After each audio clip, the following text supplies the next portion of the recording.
Yang terakhir dari usul kepada PBNU agar gimana agar dicoret tapi dulu ya, agar dipecat gitu. Oke, sementara sudah itu ini banyak pertanyaan, saya coba resum sedikit-sedikit. Tadi yang pertama dari Ki Alwi, bagaimana sikap kita ke Habib yang alim termasuk yang di Pekalongan gitu ya. Yang kedua, jadi ragu amalan produknya diteruskan apa dilanjut apa dihentikan kan gitu. Terus ada yang mengatakan agar husnudon, terus kita sepindah nasibnya seperti apa, terus tentang gen Yahudi tadi, tentang makbar Mas tadi memperkuat aja sebenarnya, tapi yang menonjol adalah tentang cangkem bodol tadi. Terus dari Pak Taufik, wakil ketua PCNU Banyumas, dia pasti takut kualat namanya gitu. Dan banyak yang begitu masih di warga NU masih takut kualat, walaupun sebenarnya di hatinya sudah memberontak gitu. Akhirnya mau memberontak. Oke, saya kira itu dulu. Yemat, mau dijawab. Pertama tentang Habib yang alim. Menghormati orang alim itu perintah agama. Ada hadis akrimul ulama fa innahum indallahi kurama. Muliakanlah orang-orang yang berilmu karena mereka di sisi Allah adalah orang-orang yang mulia. Ini tidak memandang dari keturunan siapapun dia, dari status sosial apapun. Kalau dia alim maka wajib dihormati. Jadi ketika nasab habaib bagi saya batal, biologi mustahil, itu tidak mengurangi rasa hormat terhadap mereka-mereka yang alim.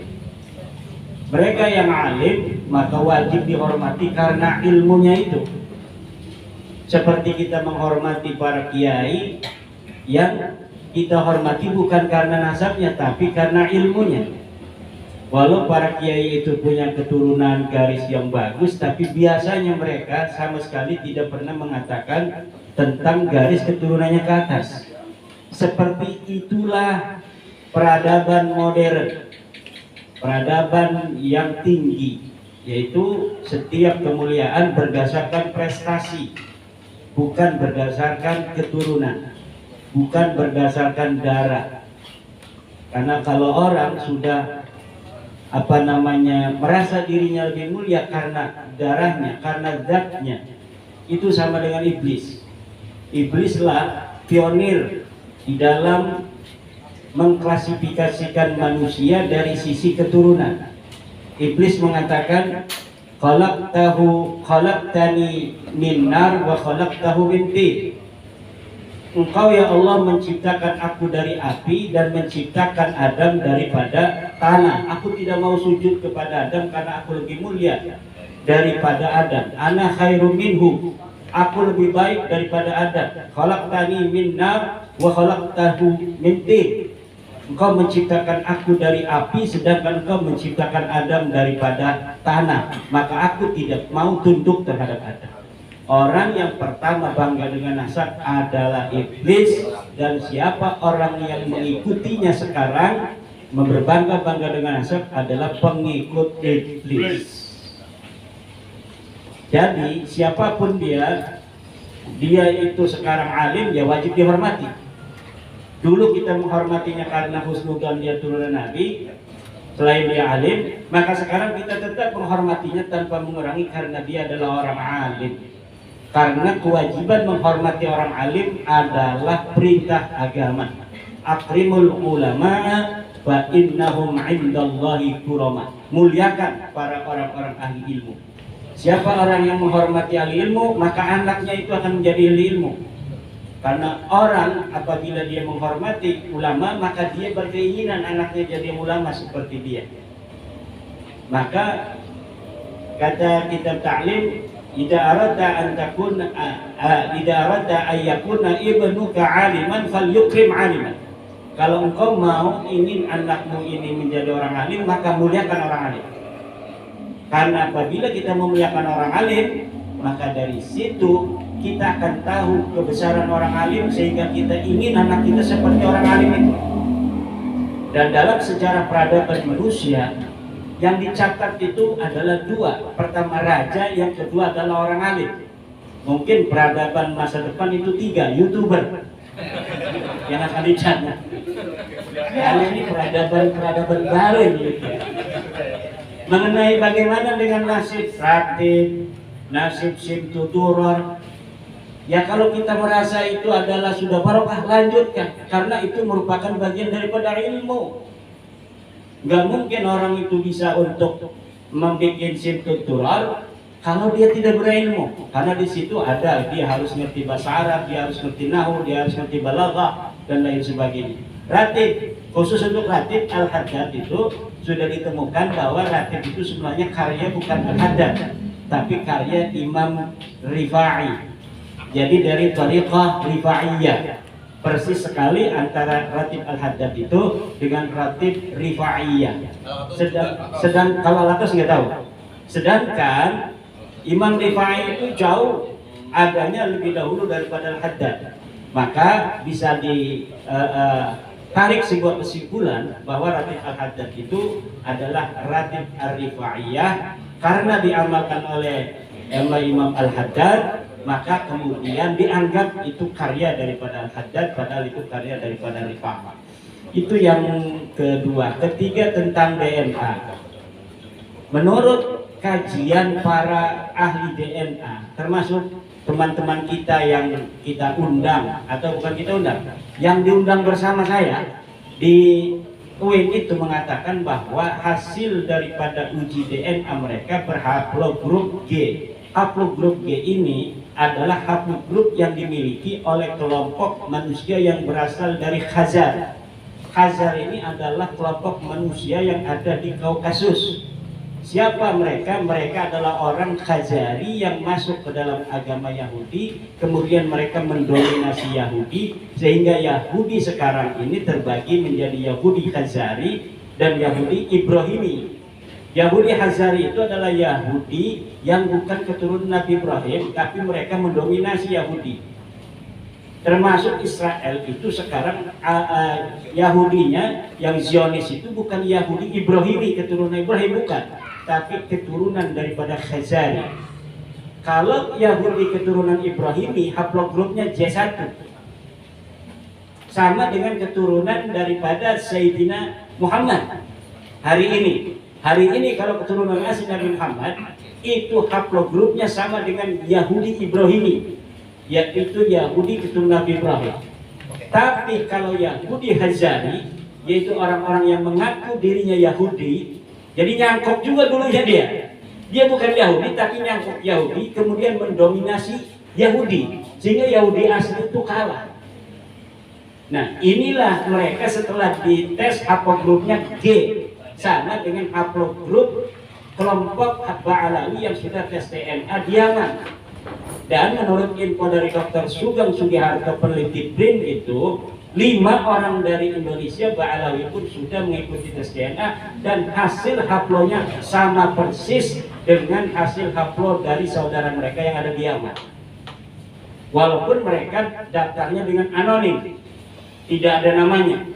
Kalau yang dari Yaman itu yang telah melakukan tes DNA itu ada namanya, Muhammad Al-Jubri, Muhammad bin Yahya As-Sakron, Jamulail. Kalau di Indonesia ini anonim, tidak ada namanya.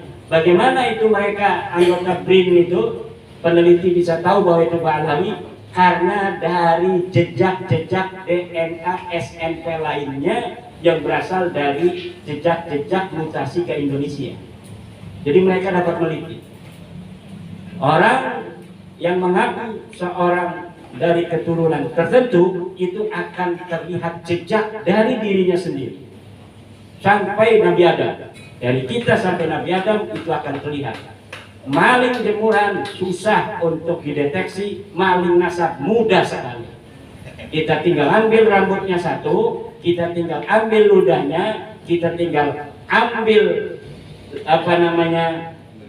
ingusnya, dia ingus, kita ambil, udah bisa dideteksi dia keturunan siapa, mutasi genetiknya dari generasi keberapa, kemudian mutasi migrasi daripada leluhurnya dari mana saja ketahuan. Baru saja saya membaca sebuah artikel dari Dr. Sugiarto juga, Sugeng Sugiarto, bahwa mutasi leluhur mereka tidak melalui Madinah, juga tidak melalui Mekah. Dari Mesir langsung ke Yaman. Kalau demikian, sedangkan Nabi Muhammad itu adanya di Madinah dan di Mekah.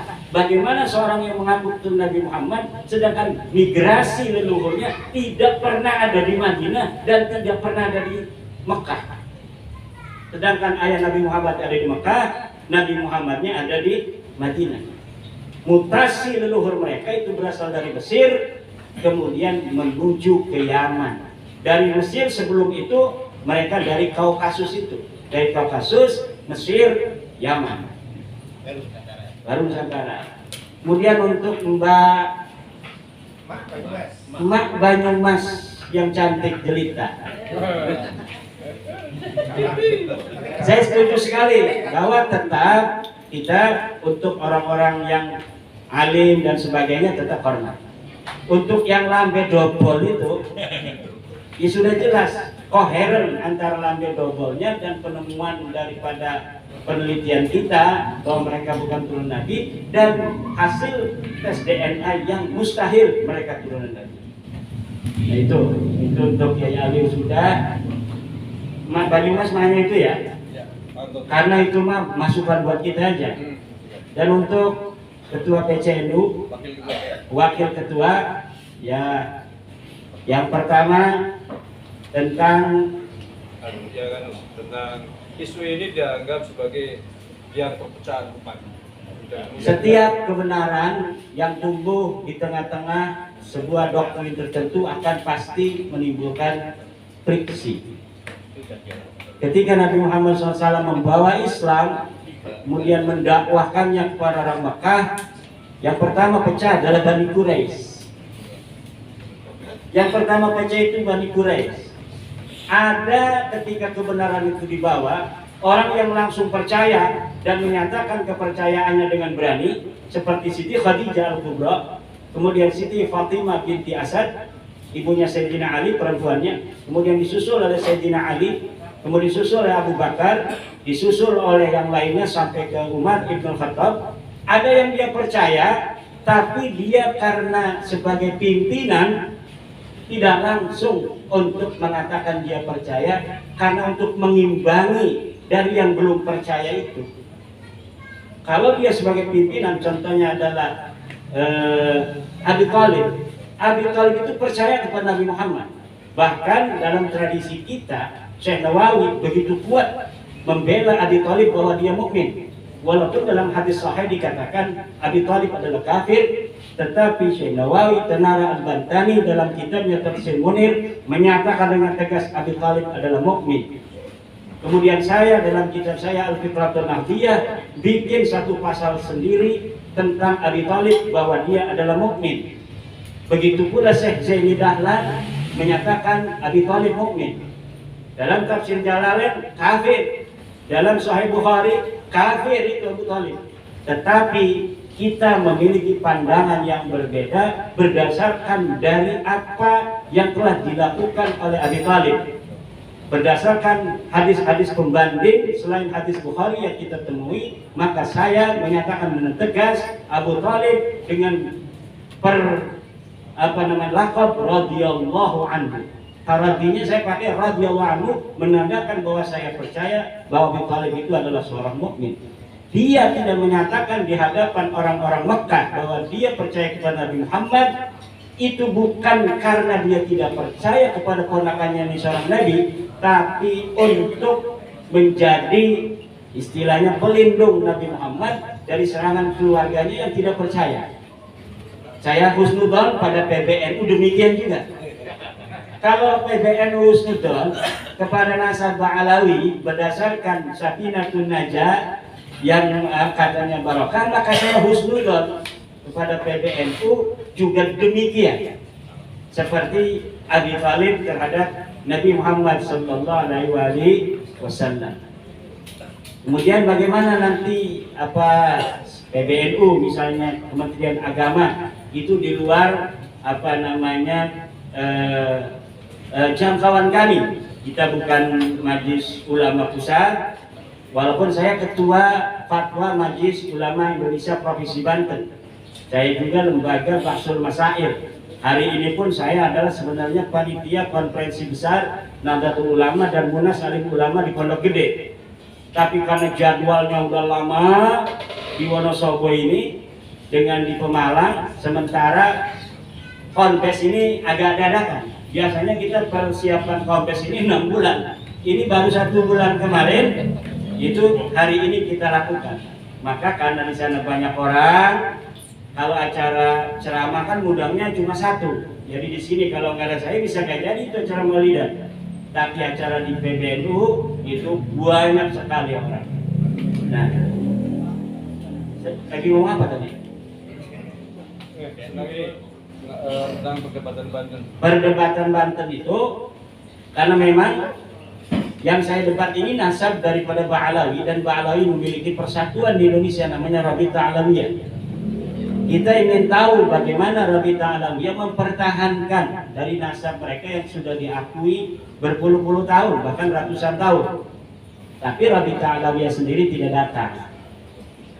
Walaupun demikian, karena yang melaksanakan saudara-saudara saya yang ada di Banten itu, saya didatangi oleh panitia, Yai mohon sebagai pengantin harus datang. Insya Allah saya datang.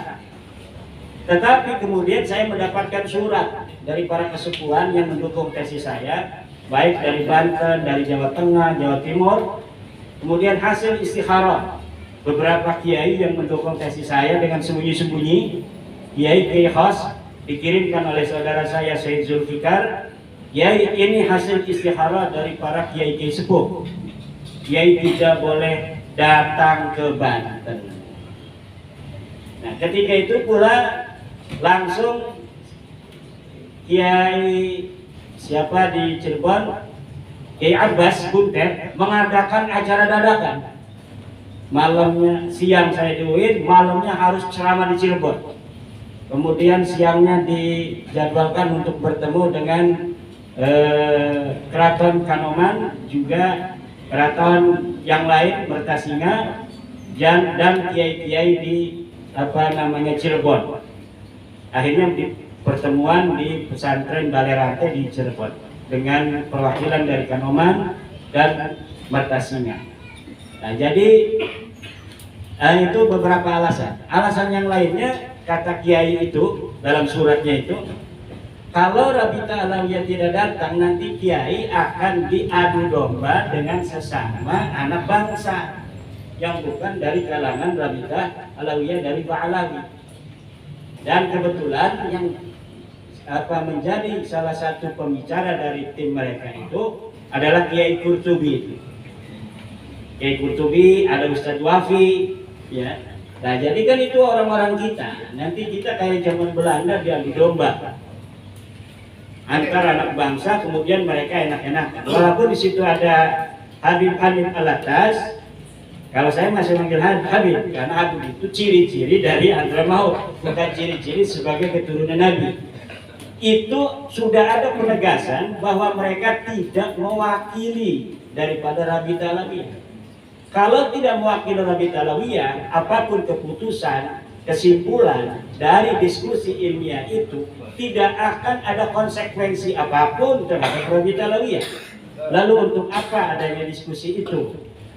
Kalaupun misalnya tidak langsung kesimpulan, kalau dengan Rabita Alawiyah dengan santai, ini manuskrip saya pakai PowerPoint, kemudian coba diteliti bareng-bareng, kan enak. Maka saya pernah ngomong 3 hari 3 malam. Kenapa 3 hari 3 malam? Karena kitabnya banyak dan setiap klaim dari saya harus diperiksa dan diverifikasi sumbernya oleh mereka. Kemudian setiap bantahan mereka dari kitab apa, nanti saya verifikasi. Nggak bisa langsung tiktok langsung selesai. Nggak bisa. Satu sumber mereka, misalnya mereka ini membantah dari tesis saya, ini ada kitab manuskrip yang belum dicetak. 1 lembar kami dapatkan, ini fotonya, kita teliti.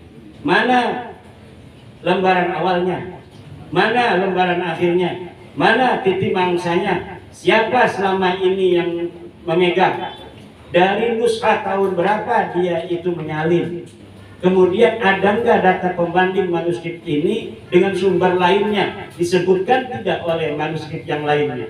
Kalau tidak, itu bisa jadi manuskrip palsu. Manuskrip palsu itu bisa dibikin zaman sekarang ini. Kertasnya kertas tua misalnya, kita butuh kertas 100 tahun yang lalu, itu masih ada di toko-toko loa. Kertas 100 tahun lalu kita bisa ada di toko loa.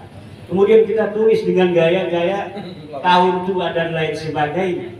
Dan ini pernah terjadi. Saya telusuri algoritma dari beberapa kitab yang ditahqiq oleh kalangan mereka, terjadi interpolasi, penyisipan kalimat yang tidak ada dalam manuskrip, kemudian dalam versi cetak kalimat itu ada, dan kalimat itu berhubungan dengan sejarah mereka. Bagaimana kita untuk bisa mempercayainya kalau misalnya kita hanya debatan begini, diskusi dalam waktu yang singkat untuk menarik kesimpulan yang seilmiah mungkin? Maka kita memerlukan waktu. Setiap ada bantahan, maka kita harus periksa dari mana itu mereka mendapatkan manuskrip. Kemudian kita telisik manuskripnya ini tahun berapa terakhir ditulis. Kemudian disalin dari manuskrip tahun berapa sampai nushah pertama, manuskrip pertama itu ditulis oleh pengarangnya. Ini perlu sanad dan riwayat, dan inilah yang membutuhkan waktu. Dan kalau mereka sudah siap itu, saya siap dengan tim untuk berdiskusi dengan santai untuk menemukan hakikat. Dosa loh mereka itu kalau misalnya kita punya dalil bahwa mereka sudah tidak terbukti secara ilmiah pustaka sebagai turun Nabi, lalu tanpa dalil apapun mereka masih mengakui diri mereka sebagai seorang keturunan Nabi. Dosa itu. Yang mengakuinya dosa, orang yang percaya juga dosa. Orang yang membela apalagi. Apalagi ada yang sampai mengatakan, "Hai Kiai Imaduddin, Anda tidak takut untuk berhadapan dengan wali-wali Allah dari karangan habaib?" Kata saya, dari mana mereka tahu mereka wali Allah? Ada di kitab. Kitab yang nulis siapa? Orang. Dari mana dia tahu dia itu wali Allah? Wali Allah itu adalah kekasih Allah. Namanya kekasih itu ada di hati kalau manusia. Tidak ada orang yang tahu kekasih saya, siapa yang paling saya cintai, itu kecuali saya sendiri. Begitu pula wali Allah. Tidak ada yang tahu hakikat siapa wali Allah kecuali Allah. Adapun orang yang terkenal sebagai wali Allah min babi husnidzan. Husnudzon orang saja, karena dia soleh, karena dia mengeluarkan keramat, bahwa dia wali Allah. Ternyata dia tukang sulap. Tapi karena orang tidak bisa membedakan mana sulap mana karomah, akhirnya mereka menganggap dia wali Allah. Sudah kadang dia itu diyakini, akhirnya dianggap itu sebuah kebenaran. Ada hadis katanya, "Hai Kiai Umar, man adali waliyan faqad adantuhu bil harbi." Siapa yang memusuhi waliku, maka aku akan kobarkan perang dengannya. Kata Allah dalam hadis qudsi. Apakah berani perang bersama Allah? Nanti dulu. Yang wali siapa? Mereka katanya wali banyak. Itu kata mereka. Kata Allah belum tentu mereka wali. Bisa jadi kata Allah saya yang wali. Nah kalau benar saya yang wali, apa ndak bahayakah kamu itu tadi itu mencela saya? Banyak orang yang mencela saya, mencaci maki saya di YouTube. Kenapa? Karena mereka katanya yakin bahwa yang dibatalkan nasabnya oleh saya adalah wali Allah. Wali Allah yang tahu hanya Allah. Bagaimana kalau saya yang dianggap wali Allah oleh Allah Subhanahu wa taala dan yang mereka anggap wali Allah itu bukan wali Allah? Mereka akan bahaya. YouTuber yang mencela saya akan bahaya. Kalau ini nggak insya Allah nggak bahaya kan? Nah itulah beberapa jawaban yang bisa saya jawab. Mudah-mudahan ini ada manfaatnya. Intinya adalah kita hidup seperti orang lain. Ayo kita hidup seperti orang lain. Orang lain bisa hidup tanpa bawa-bawa nasab. Dia bisa banyak duitnya, dia bisa jadi DPR, dia bisa jadi gubernur, dia bisa jadi presiden tanpa bawa nasab. Masa kamu enggak? Udah sih, ayo kita berprestasi. Kita mayoritas orang Jawa akan melindungi setiap mereka yang diakui oleh negara sebagai warga negara Indonesia dari suku, ras, apapun mereka. Kita akan lindungi. Yang penting, ayo hidup seuyunan, saling harga menghargai, hormat menghormati, jangan banyak nipu, jangan bikin-bikin sejarah palsu, jangan bangga-banggain nasab yang gak jelas. Kalau sudah ada ikrar dari mereka demikian, kita hentikan. Saya minta nanti dengan sungguh-sungguh pada Usmar, udah teman-teman berhenti. Kalau ada dari mereka, mulai sekarang kami tidak akan lagi ngomong-ngomong turunan Nabi. Kita hentikan kajian ini. Di panggung kami tidak akan lagi bangga-banggain nasab. Pada orang kami tidak akan lagi doktrin-doktrin bahwa kami turun Nabi dan kamu harus mengerti saya. Kita hentikan kajian ini. Sudah dianggap tidak ada.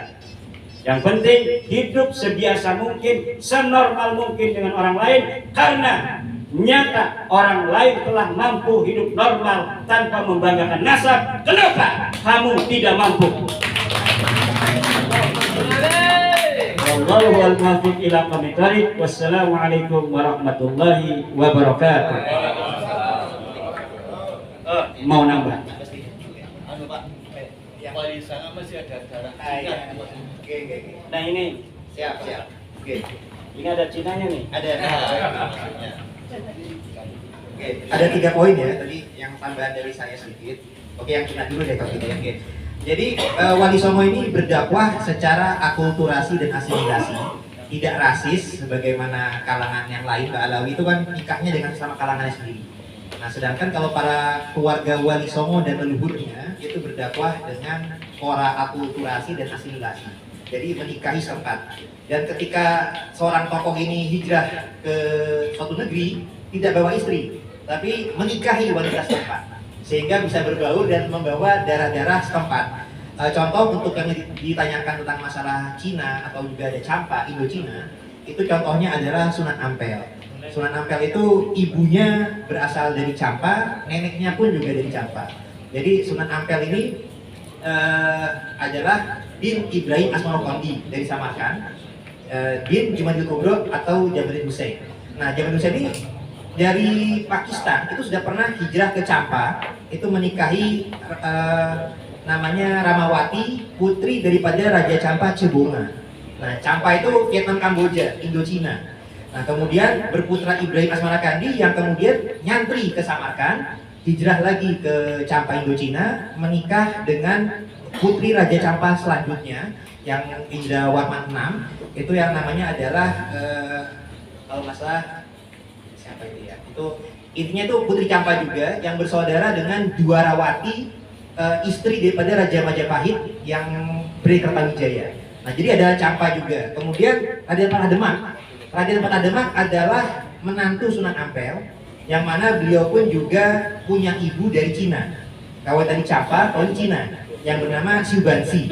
Tapi Cinanya pun juga Cina blasteran Arab dan Cina. Karena kalau Syubansi ini ternyata ayahnya adalah Trah Al-Jirani Rasani, Syekh Bentong alias Abdullah Darkom, bin Syekh Hasanuddin Kurokawan, bin Syekh Yusuf Siddiq yang dimakamkan di Pulau Besar Malaka, Malaysia, yang ternyata nasabnya adalah Al-Jirani. Tapi ibunya Syubansi adalah Syuteo yang merupakan warga Cina di Gresik. Jadi artinya keluarga Wali Songo itu Cinanya ada, Campanya ada, Arabnya ada, kemudian kedawanya ada pernikahan lagi dengan bangsa Jawa, suku Jawa dari keluarga Majapahit, ada juga menikah dari Trah Pajajaran Sunda. Jadi campur aduk. Artinya campur aduk itu kita berakulturasi, berasimilasi, sehingga nantinya ada hukum Mendel. Suatu ketika keturunannya ada yang mirip Arabnya, ada yang mirip Cinanya, Campanya, Jawanya, Sundanya itu karena emang sudah ada genetik gabungan. Nah, artinya di sini tidak ada sifat rasis untuk warga Wali Songo ini sendiri, Wali Songo. Jadi mengedepankan dakwah yang sifatnya bisa beregaliter dengan sesama. Nah, ini yang perlu kita pertahankan ke depannya supaya kita tidak lagi rata, tidak ada yang mengaku ketua Rasulullah, tapi dengan pola seperti Mbak Alawi yang rasis, yang merasa rasa paling unggul dan tidak mau berbaur dengan bangsa setempat. Nah, ini yang pertama ya. Yang kedua tadi tentang masalah husnuzon tadi, penting juga kami sampaikan bahwasanya kita husnuzon kepada ilmunya, bukan kepada nasabnya.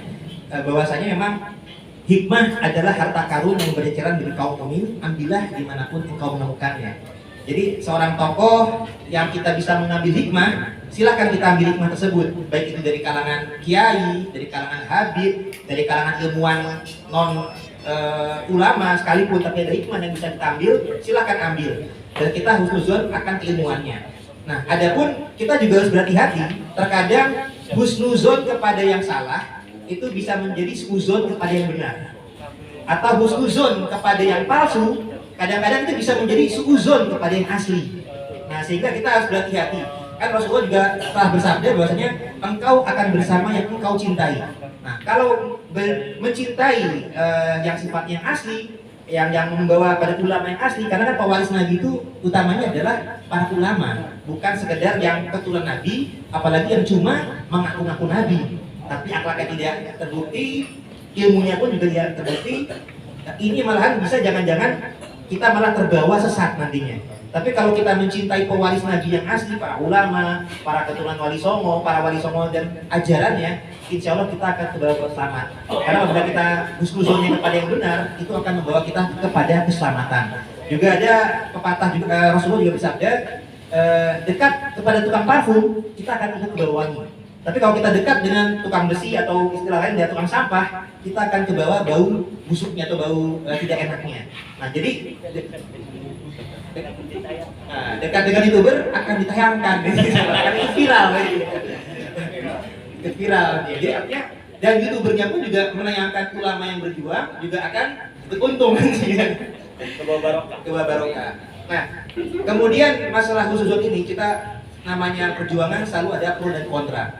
Dan ini sifatnya sudah merupakan sunatullah juga, bahwasanya kita ada kiasnya juga adalah tentang Luqman Hakim dengan anaknya dengan seekor keledai. Nah, jadi ketika perjalanan beliau berjalan, anaknya ditaruh di atas keledai, beliau nyuruh anaknya, ketemu orang disalahkan. Kok ini anaknya nggak berbakti kepada orang tuanya? Akhirnya orang tuanya gantian, orang tuanya di atas keledai, anaknya yang menuntun keledai, ketemu orang lagi disampaikan, wah ini bapak nggak sayang sama anaknya. Akhirnya sama-sama berjalan, nggak naik keledai, ketemu orang, wah ini bodoh ini, naik keledai nggak dipakai. Nah, ketika dipakai dua-duanya naik keledai, ketemu orang lagi, disalahkan lagi, wah ini tidak berperi kebinatangan. Akhirnya keledainya juga digendongnya salah juga, makin bodoh. Jadi kalau kita berjuang, ini memang inaman amal biniat, kita berjuangnya amal ma'ruf nahi munkar. Kalau lihat sisi manusia tidak akan pernah ketemu yang terbaik dan benar, tapi kita harus punya niatnya dari Allah. Jadi ibaratnya kita berjuang ini ibaratnya kita serahkan kepada Allah. Tapi saya tanyakan juga kepada para khalayak, ini perjuangan Kiai Imad dan sahabat-sahabat ini kira-kira bermanfaat nggak bagi umat? Terima kasih. Kalau demikian, insyaallah. Nah, kalau dianggap bermanfaat, kami mohon izin, kami lanjutkan, oke? Oke, matur nuwun sangat. Assalamualaikum warahmatullahi wabarakatuh. Terima kasih, hebat dan itu bagus. Mogi, saya yakin sebenarnya masih banyak yang ingin mengajukan pertanyaan, tapi karena waktu sudah sore, Hebat dan rombongan akan melanjutkan ke Pemalang, Randu Dongkal ya, kalau tidak salah untuk mengisi acara Maulid Nabi di sana nanti malam. Nah, oleh karena itu mohon maaf sesi saya akhiri, dan yang paling akhir adalah dari Bapak Nanang Sugiri sebagai lawyer yang akan menyampaikan statement hukum terkait dengan polemik nasab Alawi ini. Saya persilakan Mas Nanang.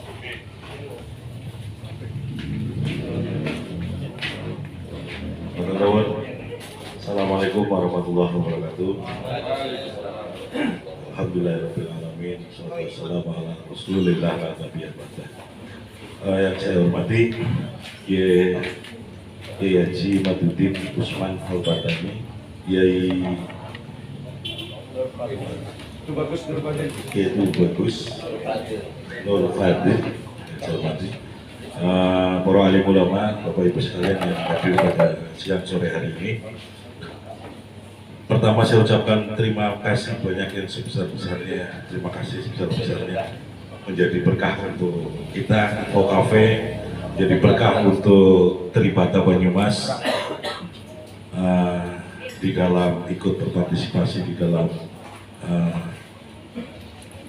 menjaga persatuan dan kesatuan antara bangsa. Ada beberapa hal yang ingin saya sampaikan. Yang pertama adalah ini menjadi menarik, persoalan nasab menjadi menarik ketika yang dipersoalkan adalah nasab atau turunan dari beliau baginda Nabi Muhammad SAW. Dari beberapa literatur yang pernah saya baca, selain daripada persoalan nasab, dahulu kala dalam sejarah kebudayaan Islam juga dicatat adanya nabi-nabi palsu. Di Indonesia juga akhir-akhir ini belum lama dan mungkin masih ada. Bisa kita telisik di jejak-jejak digital pemberitaan yang ada, media-media online. Ada sekian banyak, mungkin puluhan nabi-nabi palsu di Indonesia yang berujung pada proses hukum secara pidana.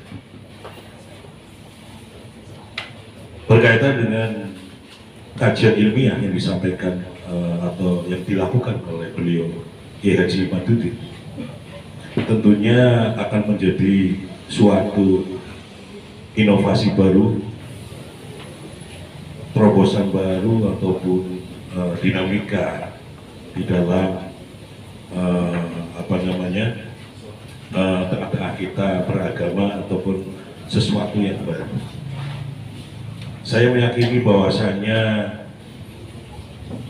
agama itu diberikan kepada siapapun, diturunkan pada siapapun oleh Allah, adalah wahyu ilahiyun lidawil kulli salimah, pada orang-orang yang mau berpikir.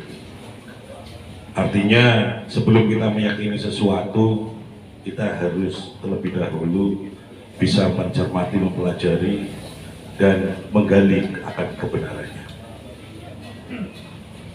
Terkait hasil kajian dari beliau Kiai Maduddin,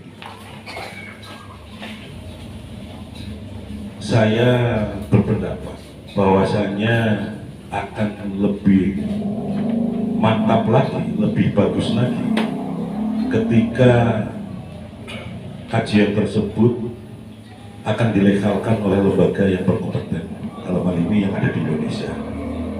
Kemudian yang kedua, saya sepakat bahwa selain perlunya adanya regulasi yang mengatur tentang nasab, perlu juga adanya semacam lembaga negara yang mengesahkan nasab-nasab khususnya terhadap baik mengenai turunan Nabi Muhammad SAW maupun tokoh-tokoh penting yang ada di Indonesia.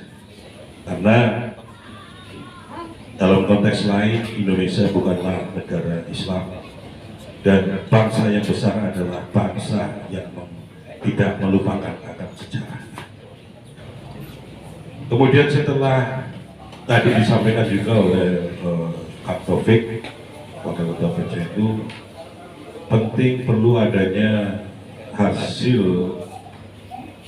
pertemuan atau ide-ide pada siang sore hari ini untuk bisa diusulkan secara resmi juga, baik kepada Kementerian Agama ataupun kepada lembaga-lembaga lain terkait, agar supaya harapannya adalah, saya garis bawahi tadi bahwa penyebutan habaib itu adalah bukan keturunan Nabi Muhammad.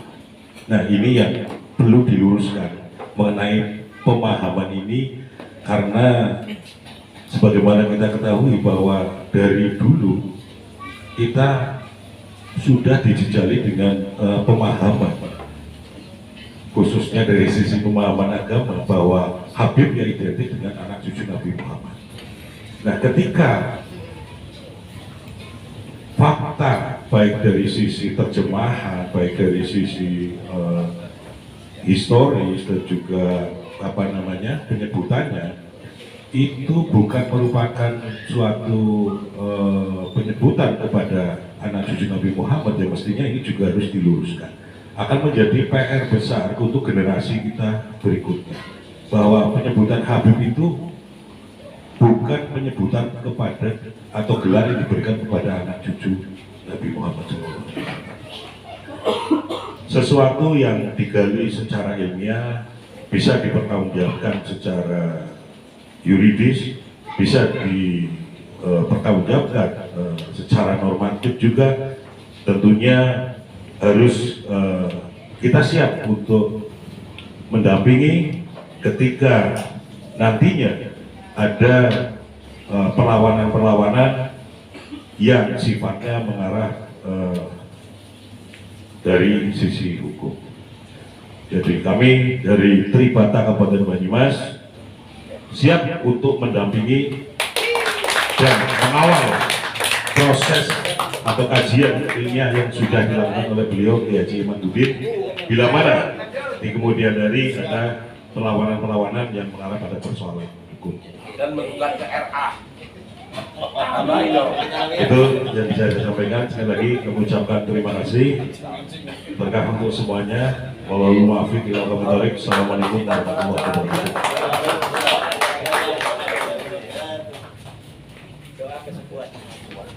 Terima kasih